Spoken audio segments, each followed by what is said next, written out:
यह एक बरसात की शाम थी जब शर्मा परिवार, रोहित, उसकी पत्नी प्रिया, उनकी किशोरी बेटी अनन्या और छोटा बेटा आरव लगभग भुला दिए गए होटल विभूति में आए थे।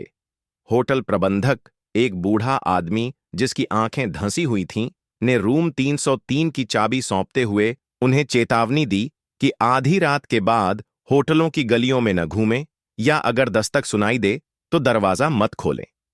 रोहित ने अस्वीकार करते हुए कहा, इन पुराने स्थानों की हमेशा कुछ बेतुकी अंधविश्वास होती हैं। प्रिया असहज महसूस कर रही थी, लेकिन उनका परिवार एक जगह ढूंढ रहा था, क्योंकि अपनी कार के खो जाने वाली राह में फंस गए थे। जैसे ही घड़ी ने आधी रात का समय किया, अनन्या हल्की फुसफुसाहट की आवाज से जाग गई। उसने दरवाजे पर कान टिका दिया और जमी रही जब किसी ने धीरे धीरे मंत्र जपा, विभूति, विभूति, वापस करो जो तुमने लिया। उसने कीहोल से झांका, लेकिन केवल अंधेरा देखा। वह पीछे हटी। उसे उसकी गर्दन पर ठंडी सांस महसूस हुई। इस बीच आरव नींद में बोलना शुरू कर दिया, मंत्र दोहराते हुए। प्रिया ने उसे झंझोड़ दिया, लेकिन उसकी आंखें कांच की तरह बनी रहीं और वह फुसफुसाता रहा। वह हमारे लिए आ रही है, आरव ने डरावनी आवाज में कहा। अगली शाम प्रबंधक की चेतावनियों के बावजूद उन्होंने होटल का मुआयना किया। धूल भरी लाइब्रेरी में अनन्या को एक पुरानी अखबार की कटिंग मिली।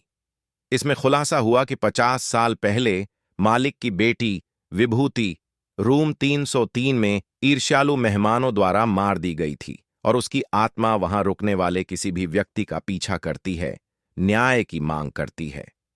परिवार अपने कमरे की ओर भागा, लेकिन रात होने तक दीवारों से खून बहने लगा, आईने टूट गए और एक महिला की आवाज चिल्लाई, तुम कभी नहीं छोड़ सकते।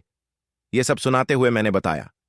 रोहित ने दरवाजा खोलने की कोशिश की, लेकिन यह अदृश्य हाथों से बाहर से बंद था। 3 AM पर लाइट्स झपकीं और विभूति की भूतियां आकृति प्रकट हुई। उसका गला कटा हुआ था, जिसमें से रक्त टपक रहा था। वह आरव के करीब आई, उसकी लंबी उंगलियां उसके लिए बढ़ रही थीं। कृपया हमें जाने दो, प्रिया ने विनती की। विभूति की आवाज गूंजी, एक आत्मा को रहना होगा, प्रत्येक रात के लिए जिसे उन्होंने मुझे मारा। परिवार चीखा, लेकिन होटल अचानक शांत हो गया। अगली सुबह एक मैकेनिक ने शर्मा परिवार की कार को बाहर खुले दरवाजों के साथ पाया, सामान बिखरा हुआ। केवल 3 लोग उस दिन घर लौटे। होटल प्रबंधक ने उन्हें जाते देखा, गहराई से सांस छोड़ी। कमरा 303 ने अपना चौथा ले लिया है, होटल प्रबंधक ने फुसफुसाते हुए कहा।